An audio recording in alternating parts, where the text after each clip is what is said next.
Shalom, selamat pagi menjelang siang Bapak Ibu Saudara-saudari dan adik-adik yang dikasihi Tuhan Yesus.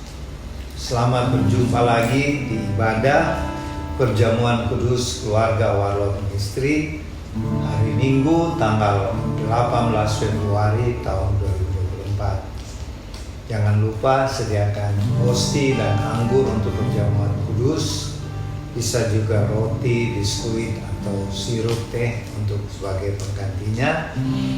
Dan marilah kita siapkan hati kita dan kita buka dengan doa. Kita berdoa.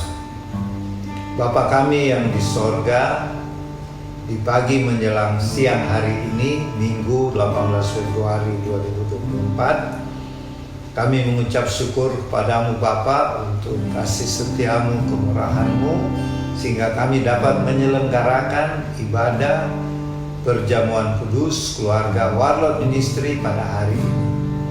Kami mohon kehadiran Tuhan Yesus di rumah Bapak Ibu, saudara-saudari, adik-adik, di tempat tinggal mereka yang mengikuti ibadah saat ini, dan hadirlah juga Tuhan Yesus di House of Warlot Sentul City.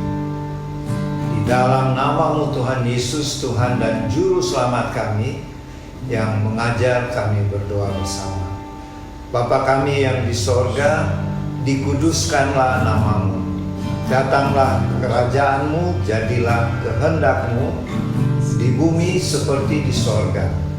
Berikanlah kami pada hari ini makanan kami yang secukupnya, dan ampunilah kami akan kesalahan kami, seperti kami juga mengampuni orang yang bersalah kepada kami. Dan janganlah membawa kami ke dalam pencobaan, tetapi lepaskanlah kami dari segala yang jahat. Karena Engkaulah yang mempunyai kerajaan dan kuasa dan kemuliaan sampai selama-lamanya. Amin.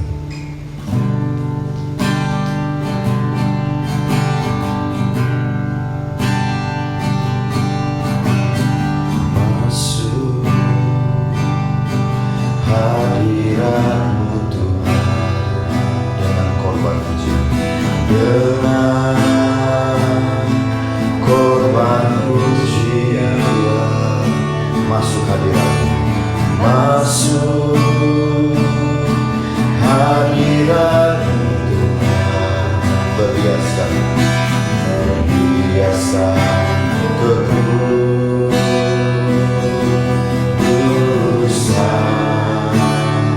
hadapan hadirat, hadapan hadirat-Mu Tuhan, ku rasakan kedamaian, hadapan hadirat, hadapan hadirat-Mu Tuhan, ku nampak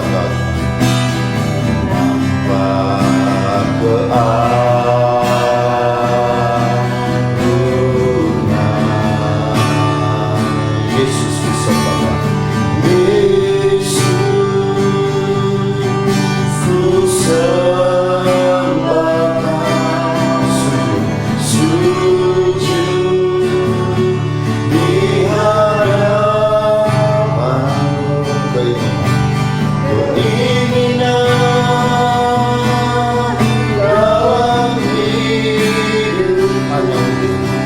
hanya untuk menyembah-Mu.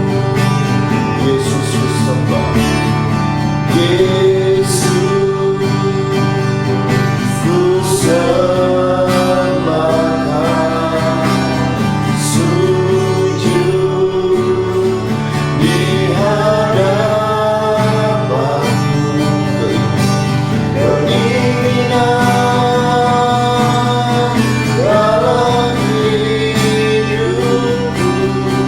hanya untuk menyembah.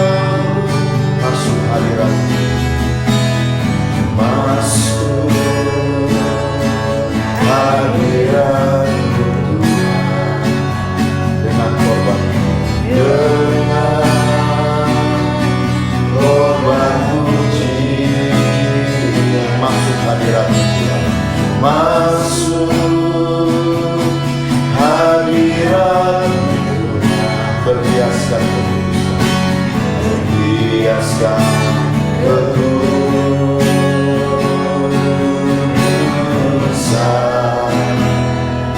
di hadapan hadirat hadirat Tuhan. Kurasakan tegang, kurasakan kedamaian di hadapan hadirat hadirat Tuhan.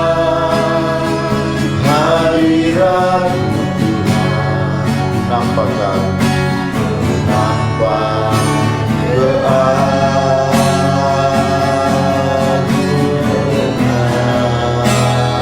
Yesus kusembah, Yesus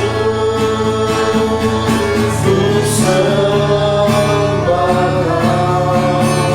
sujud di hadapan-Mu. Keinginan dalam hidupku hanya untuk menyembah. Yesus kusembah, Yesus kusembah, sujud di hadapan-Mu. Keinginan dalam hidupku hanya untuk menyembah. Yesus kusembah, Yesus kusembah, sujud di hadapan-Mu. Keinginan dalam hidupku hanya untuk menyembah-Mu. Keinginan dalam hidupku hanya untuk menyembah.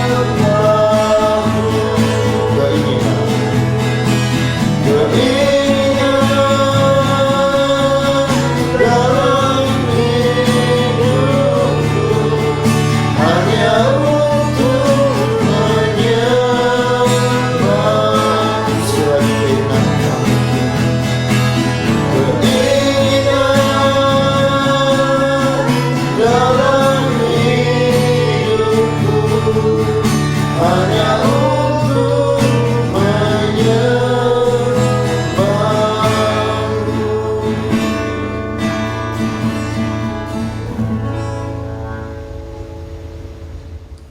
Bapak Ibu, saudara-saudari dan adik-adik yang dikasihi Tuhan Yesus, kini saatnya kita masuk dalam pemberitaan firman Tuhan. Untuk itu, sediakanlah pembacaan dari Perjanjian Lama, lanjutan dari minggu lalu ya.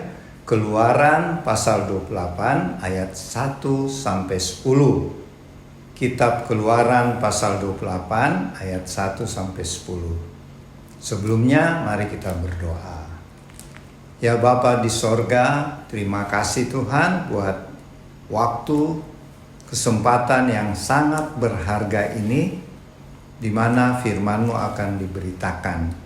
Untuk itu kami mohon kiranya Roh Kudus mengurapi kami, baik hamba-Mu yang menyampaikan firman-Mu maupun kami jemaat-Mu yang mendengarkan. Sehingga firman-Mu tidak berlalu sia-sia, tetapi jadi pedoman, kekuatan, dan berkat bagi kami semuanya. Berfirman-Lah ya Tuhan, kami siap mendengarkan, merenungkan, dan melakukan firman-Mu. Di dalam nama Tuhan Yesus. Amin.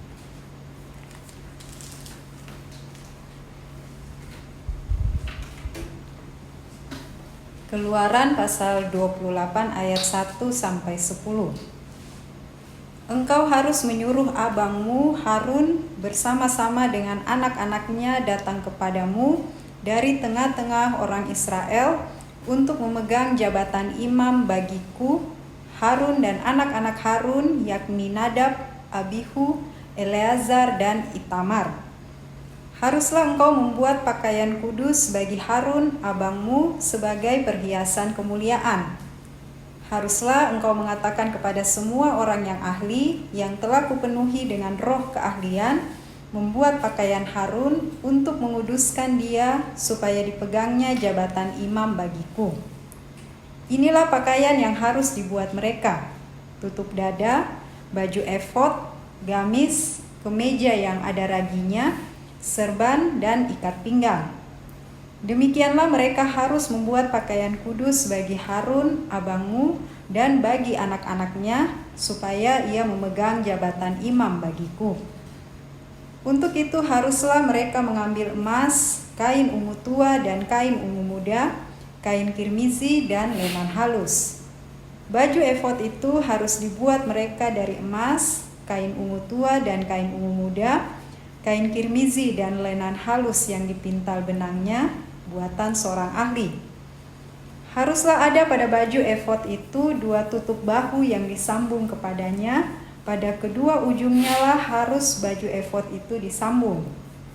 Sabuk pengikat yang ada pada baju efod itu haruslah sama buatannya dan seiras dengan baju efod itu, yakni dari emas, kain ungu tua, kain ungu muda, kain kirmizi, dan lenan halus yang dipintal benangnya. Haruslah kau ambil 2 permata krisopras dan mengukirkan nama para anak Israel pada permata itu, 6 dari nama mereka itu pada permata yang pertama, dan ke-6 nama lagi pada permata yang kedua menurut urutan kelahirannya. Amin.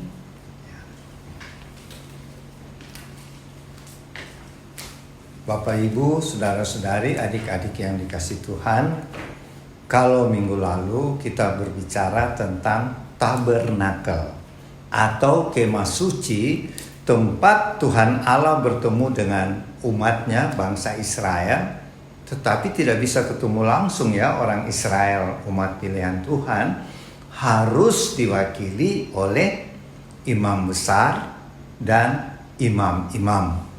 Dari pembacaan hari ini, yang dipilih Tuhan sebagai imam besar yaitu Harun. Harun adalah kakak kandungnya Musa ya. Terus Harun sebagai imam besar dibantu oleh anak-anaknya yang bernama Nadab, Abihu, Itamar, dan Eleazar. Ya.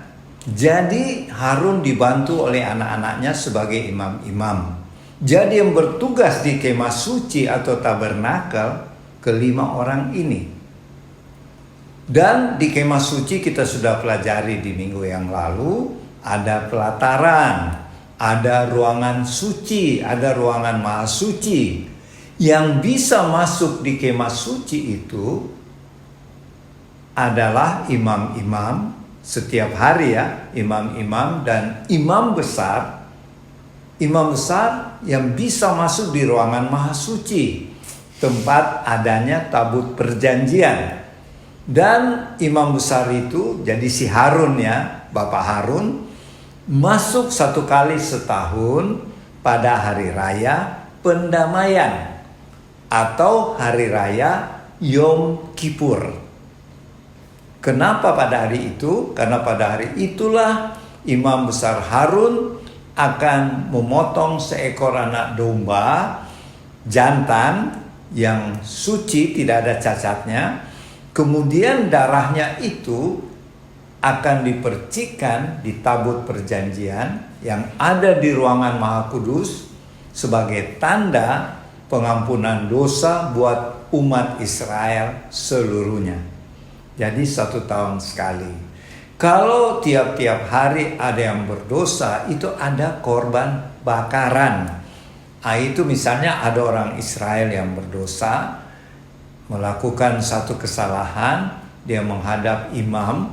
Imam-imam yang dituju pada waktu itu adalah Abihu, Itamar, Eleazar, dan Nadab. Itu adalah anak-anaknya Harun ya, imam besar. Jadi masyarakat Yahudi menghadap imam-imam untuk minta pengampunan dari Tuhan melalui korban bakaran. yang akan dilaksanakan oleh imam-imam ini. Dan semua perlengkapan yang ada di tabernakel seperti mesbah bakaran, tempat bakar korbannya, terus ada menorah, yaitu lilin yang menyala itu harus menyala setiap hari, dan ada juga meja sajian yang terdiri dari 12 roti hadap-hadapan namanya ya. Itu semua diurus oleh imam-imam, yaitu anak-anaknya Harun, imam besar ya. Jadi Tuhan sudah membagi tugas untuk pelayanan imam-imam ini dan imam besar sebagai perantara antara umat Israel dengan Tuhan. Jadi orang Israel tidak sembarang boleh ketemu Tuhan ya. Harus melalui imam-imam yang sudah ditunjuk oleh Tuhan, yaitu Harun dan keempat anaknya.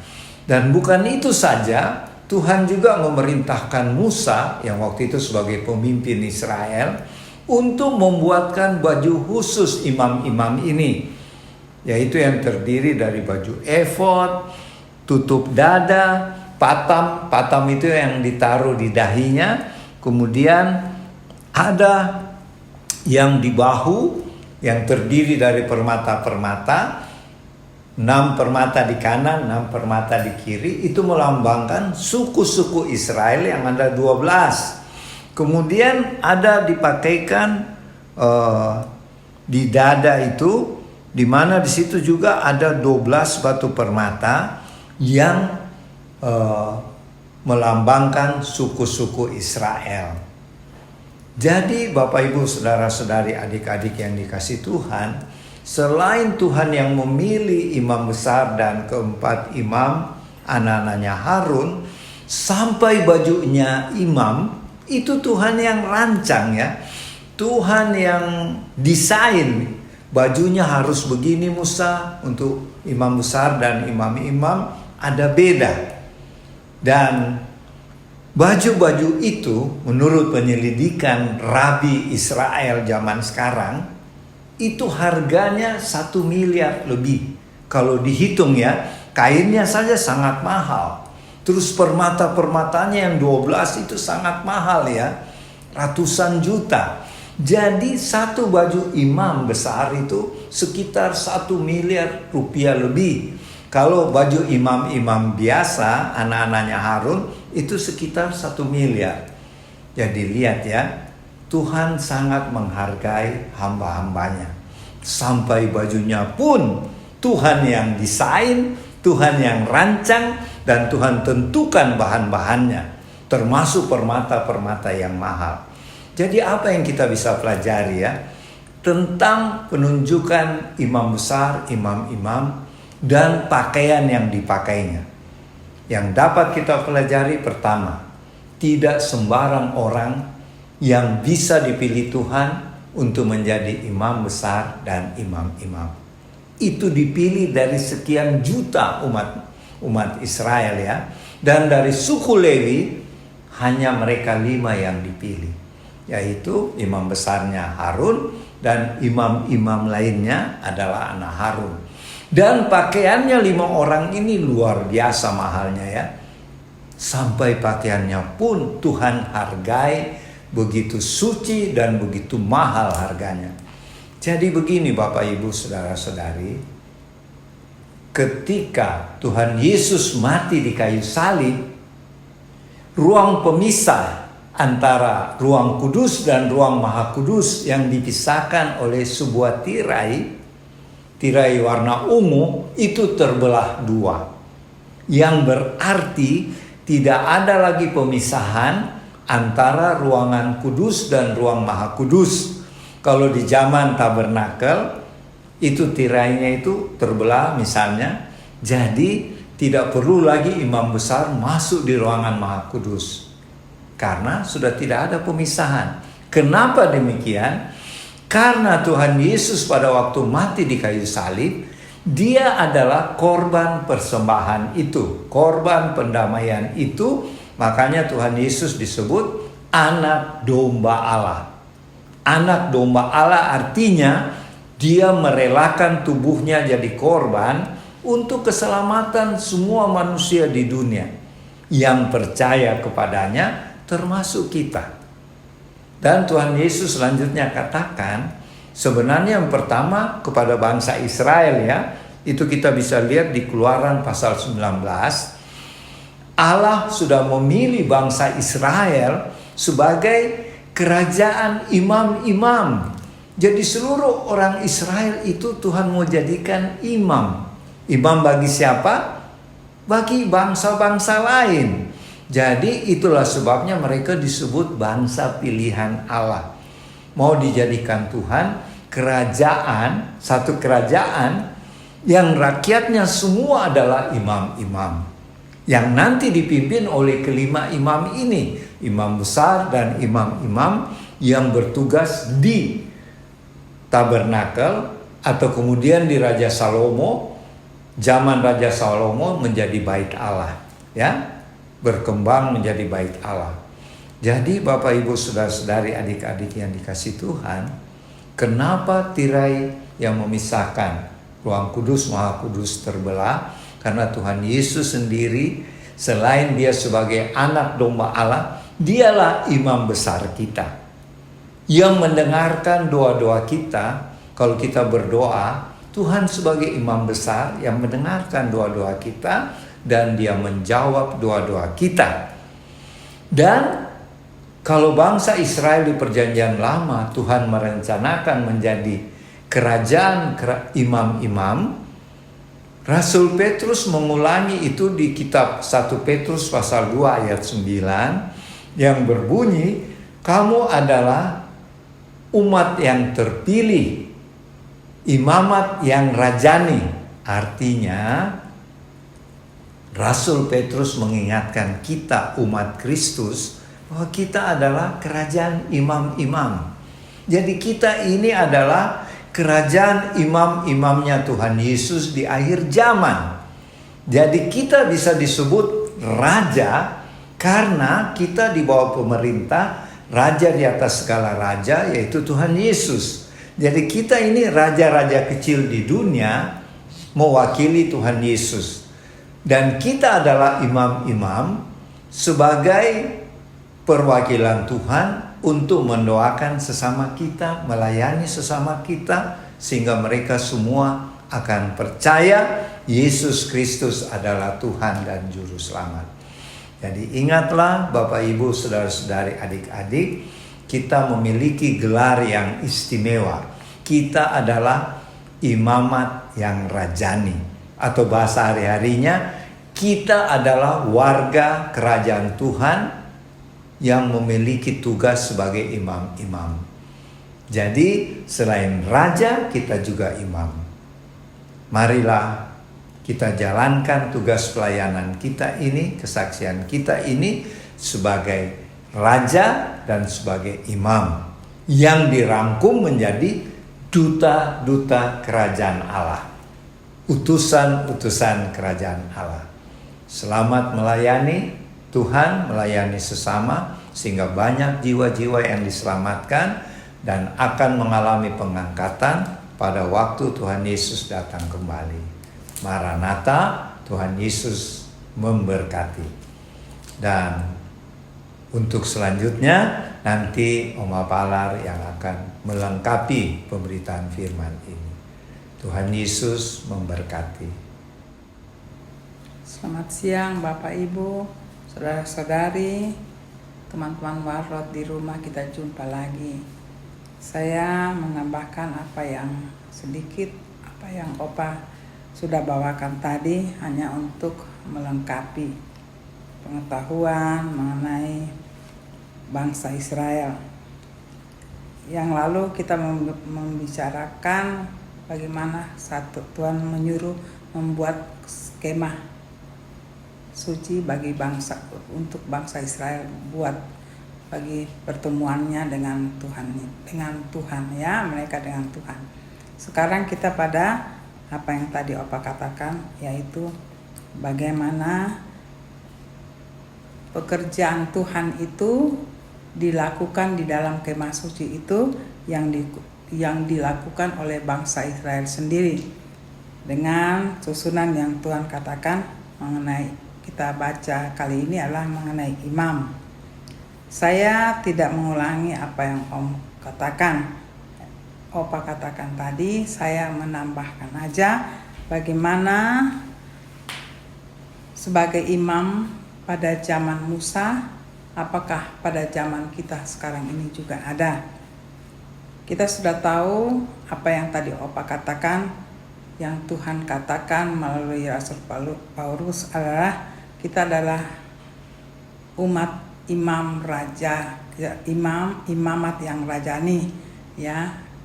Kalau saya ambil pengertian itu, pada waktu bangsa Israel yang dipimpin oleh Musa, apa yang dikatakan oleh Tuhan untuk membuat pakaian imam, ya, seorang imam bagaimana dengan segala pernak-perniknya, itu ada artinya semua. Kalau Bapak Ibu, saudara-saudari mau mempelajari itu, kalau kita sebutin itu panjang, itu penyidikan, itu satu penyidikan dan pengetahuan tersendiri.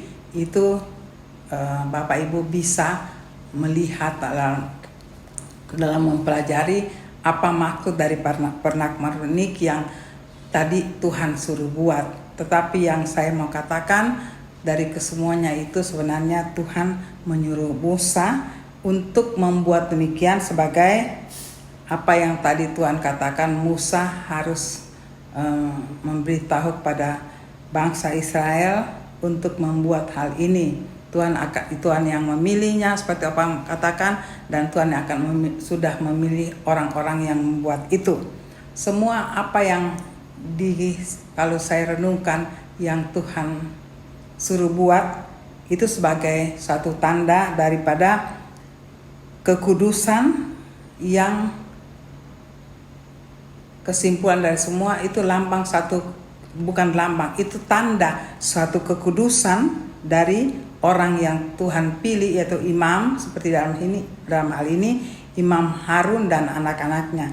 Itulah satu tanda kekudusan sebagai perhiasan dari satu kemuliaan bagi Tuhan. Jadi di situ bagaimana khususnya imam itu dan anak-anaknya Harun, Tuhan khususkan mereka untuk melayani Tuhan. Ya, bagaimana hubungannya dengan kita sekarang? Ya, zaman akhir ini. Yang tadi sudah saya katakan, Opa katakan, Rasul Paulus mengatakan kita ini umat imamat yang rajani. Ya.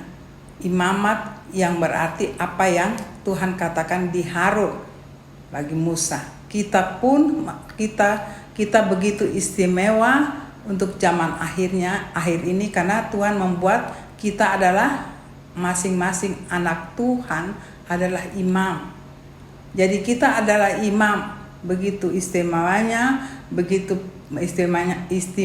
Tuhan memilih kita anak-anak Tuhan. Yang dulu hanya Harun yang dipilih, tetapi sekarang semua anak-anak Tuhan adalah imam. Tapi Bapak Ibu, kalau kita renungkan hal ini itu sangat istimewa. Kita adalah sangat istimewa di mata Tuhan. Ya, Tuhan memilih kita sendiri. Mari kita renungkan dalam-dalam. Tidak ada lagi satu hal Tuhan memilih, tapi Tuhan memilih untuk semua anak Tuhan. Ya, kita harus menampakkan satu tanda kekudusan.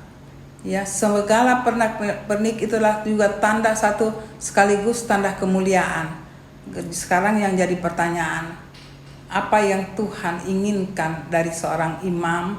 Ya, ada kekudusan di situ, ada perhiasan kemuliaan, menampakkan kemuliaan Tuhan. Apakah kita bertanya dalam pembacaan firman hari ini, kita renungkan, apakah kehidupan kita sudah menampakkan apa yang Tuhan inginkan? Bapak Ibu, saudara-saudari di rumah, kalau kita inginkan itu, kita renungkan itu, saya tidak katakan mudah. Kita mengerti dan harus mengerti agar kehidupan yang kita jalani dalam menjelang kedatangan Tuhan ini, kekudusan itu sangat dituntut. Di situ akan kemuliaan Tuhan akan kita nampakkan dalam kehidupan kita. Tapi kita juga tahu kadang-kadang kita mau tetapi kita tidak mampu. Ya. Karena apa? Yang pertama kita harus tahu di saat kekudusan kemuliaan Tuhan, kita berusaha menampakkan dalam kehidupan hari-hari. Lawan kita adalah iblis, tidak menginginkan demikian. Ya. Ketidakmampuan kita untuk menjaga itu. Tapi saya mau harapkan Bapak Ibu di rumah, jangan kita selalu beralasan bahwa ketidakmampuan kita karena kita digoda, diintimidasi dengan iblis. Ya, kita harus lawan iblis yang selalu merasuk kehidupan kita, selalu mau menghancurkan kehidupan kita, khususnya anak-anak Tuhan. Sehingga apa yang kita rindukan untuk menjaga kekudusan, menampakkan kemuliaan Tuhan dalam kehidupan kita yang sudah menjadi imam yang Tuhan berikan di akhir zaman ini.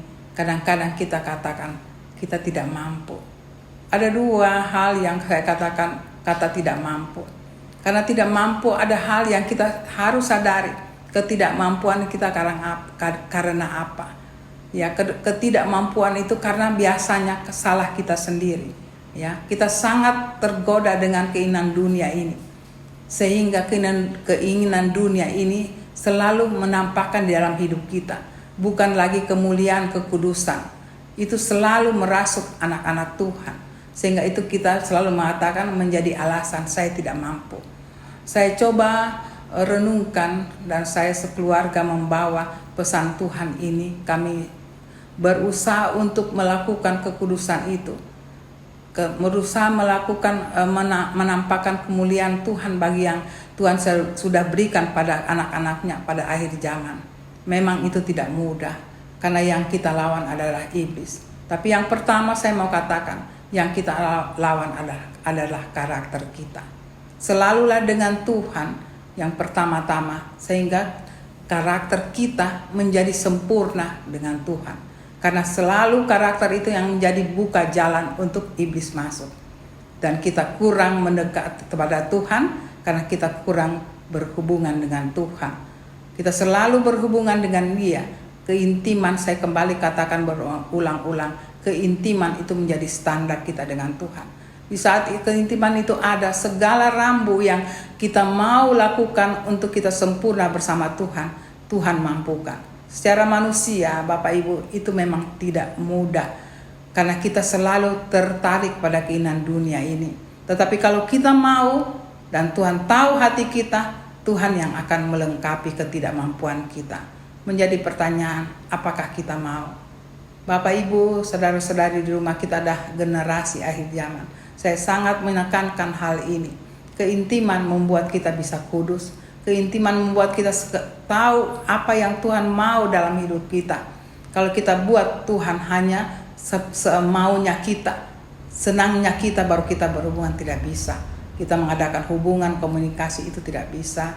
Bapak Ibu, teman-teman, walaupun enak tidak enak situasi, kita harus punya cara berpikir, cara mindset. Aku adalah anak Tuhan. Tuhan yang menentukan kehidupan kita, keluarga, pribadi. Mari kita selalu bertanya, kita selalu komunikasi. Dengan demikian keintiman ada. Dari keintiman itu keluarlah kekudusan yang kita miliki. Kemuliaan Tuhan yang kita miliki itu terpancar dalam kehidupan kita. Maka kita adalah menjadi imam-imam yang Tuhan berikan. Bukan lagi seperti waktu zaman Musa. Kita renungkan dalam hal ini, Bapak Ibu, itu sesuatu yang indah sekali dan sangat teristimewa. Mari kita sadari ini, agar apa yang kita lakukan kehidupan di dunia ini selalu berhasil. Tidak ada yang tidak berhasil di dalam Tuhan. Soal lama, waktu, itu bukan kita punya urusan. Waktu dan hukum adalah misteri bagi kita. Ya, tapi semua keadaan kita, kehidupan anak-anak Tuhan tidak ada misteri. Sejak kita ada bersama keintiman dengan Tuhan, kita bisa menapaki kehidupan ini bersama Tuhan. Kita lihat Tuhan bekerja, di situ ada tujuan. Tapi waktu yang Tuhan akan tepat yang kita inginkan, itu Tuhan yang memberikan jawaban ya. Karena di dalam waktu itu ada kenapa lama, kenapa cepat. Karena di situ adalah didikan Tuhan. Itu sekolah Tuhan, sekolah kita bagi Tuhan. Untuk kita bisa melihat pribadi Tuhan itu. Makin kita tahu pribadi Tuhan, makin intim dengan kita dengan Tuhan, maka kemuliaan, kekudusan itu nampak. Tidak ada kata sulit bagi Tuhan asal kita intim dengan Dia. Maka apa yang Tuhan katakan, kamu adalah imamat yang rajani, itu akan nampak. Tidak ada kata, Tuhan tidak memberi syarat. Tapi Tuhan katakan, maukah engkau anak-anakku?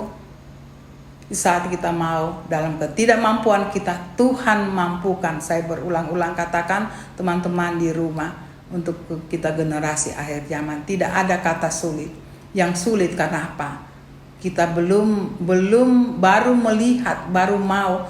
Kita sudah melihat dulu yang belum kita alami. Nanti ini. Kalau kita mau berhubungan, berkomunikasi dengan Tuhan, mendengar apa yang Tuhan mau dengan kita, bukan Tuhan belum berbicara, kita sudah melihat ke depan yang belum waktunya. Itulah yang sering menjatuhkan kita, menggagalkan kita berhubungan dengan Tuhan, berkomunikasi. Jadi saya sarankan Bapak Ibu, teman-teman di rumah, kalau kita dengan Tuhan, ada satu kata yang Tuhan ingin katakan, maukah kamu? Pertanyaan itu saja, maukah kamu? Tuhan cuma ingin jawaban itu. Di saat kita ya Tuhan bekerja. Jangan kita bilang ya, tapi kita katakan nanti. Tuhan tidak mau yang begitu, teman-teman. Pengalaman kami sekeluarga secara pribadi melayani Tuhan hanya mau kata, ya aku mau Tuhan. Di situ ada kerendahan hati kita, kemauan kita berserah pada Tuhan yang tempa kita. Sesuai karakter kita, sesuai apa yang kita punya, Tuhan bersihkan dan Tuhan kuduskan kembali untuk memberi sesuatu yang baru. Ya, itulah yang saya renungkan, mungkin di situ lama. Karena ada bekerja situ antara karakter kita. Yang dibersihkan Tuhan menjadi karakter Tuhan. Setelah itu Tuhan bimbing kita mengenal pribadinya. Itulah buah-buah dari imamat yang rajani yang Rasul Paulus katakan untuk kita zaman akhir ini.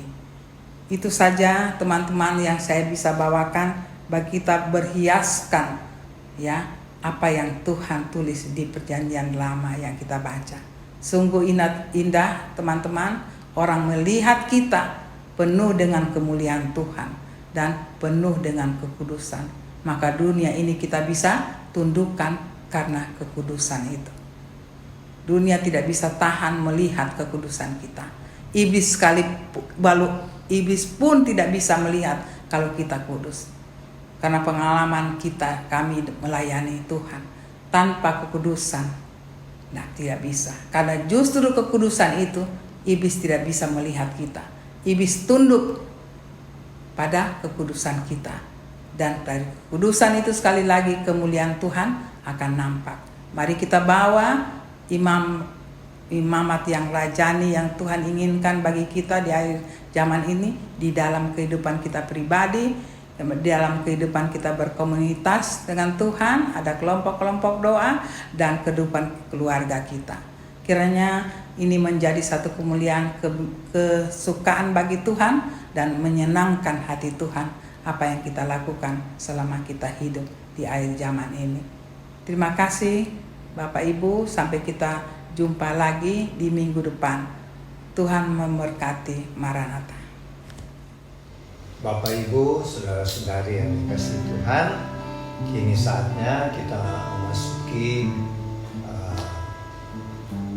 perjamuan kudus sesuai perintah Tuhan Yesus. Setelah tadi kita mendengarkan pemberitaan firman Tuhan. Untuk itu sediakanlah posti, roti, dan juga anggur atau sirup teh sebagai penggantinya. Dan marilah kita berdoa meminta pimpinan Allah Roh Kudus. Kita berdoa. Bapa di sorga, terima kasih kalau tadi kami sudah mendengarkan pemberitaan firman-Mu tentang Tuhan menunjuk kakak Musa yaitu Harun dan keempat anaknya untuk menjadi imam besar, menjadi imam-imam untuk melayani Tuhan jemaat di kemah suci atau tabernakel. Terima kasih buat firman-Mu Bapa. Jadikanlah kami Allah Roh Kudus pelaku-pelaku firman. Dan saat ini kami mohon sekali lagi ampunilah dosa-dosa salah kami Bapa, dan sucikanlah kami dengan darah anak domba Allah yang kudus, sehingga kami layak untuk menerima hosti dan anggur dalam perjamuan kudus ini. Berkatilah, kuduskanlah hosti, anggur atau roti, sirup, teh yang ada pada Bapak Ibu, saudara-saudari, adik-adik, dan juga yang ada di House of Our Lord Sentul City. Di dalam nama Tuhan Yesus, amin. Sing praises to your name, oh Lord, praises to your name, oh Lord, oh your name is great and great to be praised. I sing praises to your name, oh Lord, praises to your name, oh Lord, oh your name is great and greatly to be praised.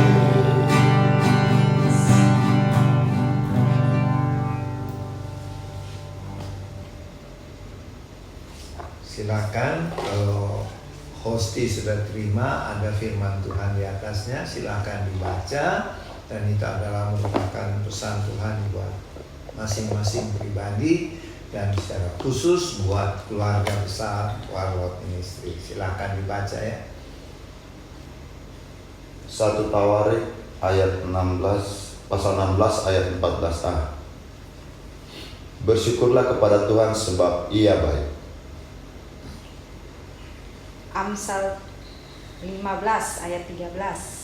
Hati yang gembira membuat muka berseri-seri, tetapi kepedihan hati mematahkan semangat. Kamu adalah terang dunia, kota yang terletak di atas gunung dan mungkin tersembunyi. Ya. Dan yang terakhir, Kisah Para Rasul pasal 2 ayat 21. Dan barang siapa yang berseru kepada nama Tuhan Yesus akan diselamatkan. Jadi pesan Tuhan secara garis besar ya, hendaklah kita selalu bersyukur kepada Tuhan karena Tuhan itu baik. Dan ini kan yang lupa. Hati yang gembira membuat muka berseri-seri, tapi kepedihan hati mematahkan Kalau semangat. kita selalu bersyukur, otomatis hati kita akan diliputi sukacita, dan itu sebenarnya membuat wajah kita berseri-seri. Sebaliknya, kalau kita memiliki hati yang susah, hati yang patah, itu malah membuat kita sakit ya. Nah, terus yang ketiga tadi, Oma. Kamu adalah terang dunia. Ya, kalau kita memiliki wajah yang berseri-seri, berarti kita memancarkan terang Kristus yang diam di dalam kita, sehingga kita dikatakan yang Tuhan pesan sebagai garam dan terang dunia. Jadi kita harus menerangi orang-orang di sekitar kita yang masih hidup dalam kegelapan. Dan Tuhan berjanji, barang siapa yang berseru-seru kepada Tuhan Yesus akan menerima keselamatan dan doanya dijawab ya. Jadi itulah pesan-pesan Tuhan khusus bagi keluarga Warlot Ministry. Dan marilah kita masuk dalam perjamuan kudus, kita angkat hosti. Firman Tuhan berkata, lalu Tuhan Yesus mengambil roti, mengucap syukur, memecah-mecahkannya dan memberikannya kepada murid-muridnya. Kata Tuhan Yesus, inilah tubuhku yang diserahkan bagi kamu. Berbuatlah ini menjadi peringatan akan aku. Mari kita ucapkan sama-sama, inilah roti perjamuan kudus yang adalah persekutuan dengan tubuh anak domba Allah yang suci. Kami terima dengan iman di dalam nama Tuhan Yesus. Silakan makan dalam nama Tuhan Yesus.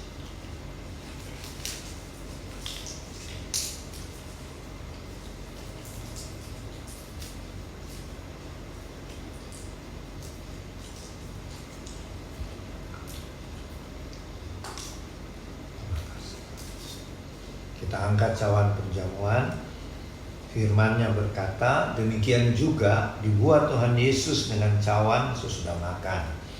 Tuhan Yesus berkata, cawan ini adalah perjanjian baru oleh darahku yang ditumpahkan bagi kamu. Kita sambut dengan ucapkan bersama-sama, inilah anggur perjamuan kudus yang adalah persekutuan dengan darah anak domba Allah yang suci. Kami terima dengan iman di dalam nama Tuhan Yesus. Silakan minum dalam nama Tuhan Yesus. Dan marilah kita bersyukur dan memuji Tuhan.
itulah ungkapan hati kami Tuhan.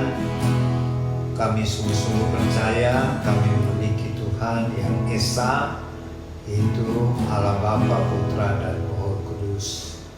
Terima kasih Tuhan buat kami sudah menerima tubuh dan darah-Mu, sehingga sesuai dengan firman-Mu kami tetap tinggal di dalam Tuhan Yesus, dan Tuhan Yesus anak domba Allah tinggal di dalam diri kami, sehingga tidak ada hal yang perlu kami khawatirkan. Untuk itu Bapa, tidak lupa kami mengucap syukur oleh karena kasih setia Tuhan, pertolongan Tuhan, sehingga pada 4 hari yang lalu, pada hari Rabu tanggal 14 Februari 2024, kami sudah melaksanakan pesta demokrasi, yaitu pemilihan umum untuk memilih presiden, wakil presiden, dan anggota-anggota DPR dan DPD.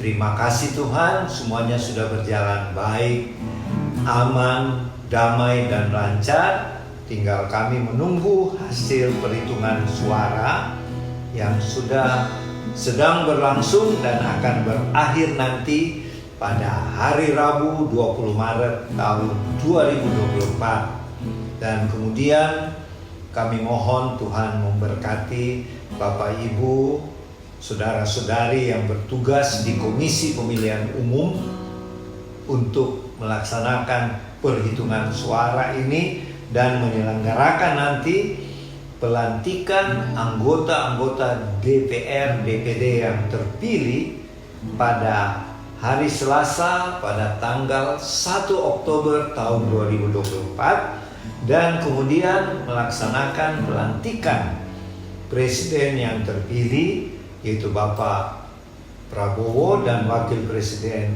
Gibran, yang akan dilantik pada hari Minggu tanggal 20 Oktober tahun 2024. Kami serahkan keadaan seluruh bangsa kami Indonesia, baik pemerintah yang masih berkuasa, yaitu Bapak Presiden Jokowi, Wapres Maruf Amin, dan para menteri dan semua pejabat tinggi TNI dan Polri. Tuhan berkati mereka semuanya, karuniakan roh takut akan Tuhan, hikmat marifat dari sorga dalam mereka memerintah, menjalankan tugas-tugas pemerintahan di sisa-sisa pemerintahan sampai pada tanggal 20 Oktober 2024 mendatang, yang akan digantikan oleh Presiden Prabowo dan Wakil Presiden Gibran. Terima kasih Tuhan, terima kasih. Dan kami berdoa sekarang buat Bapak Ibu, saudara-saudari, adik-adik yang berbahagia, bersyukur karena hari ulang tahun. Kiranya Tuhan mengaruniakan panjang umur, kesehatan, dan terus meningkat di dalam pendidikan. Kalau masih dalam pendidikan, terus meningkat di dalam bisnis atau pekerjaan, dan juga meningkat di dalam pelayanan-pelayanan. Tuhan, bagi mereka yang sedang dalam keadaan sakit, kiranya bilur-bilur Tuhan Yesus menyembuhkan penyakit apapun yang dialami oleh Bapak Ibu, saudara-saudari, adik-adik, baik yang dirawat di rumah maupun yang sedang dirawat di rumah sakit. Dan buat Bapak Ibu, saudara-saudari yang mengalami permasalahan keuangan, Tuhan tolong berikan jalan keluar yang terbaik. Mungkin juga dalam masalah rumah tangga, masalah pelayanan, dan masalah-masalah lainnya.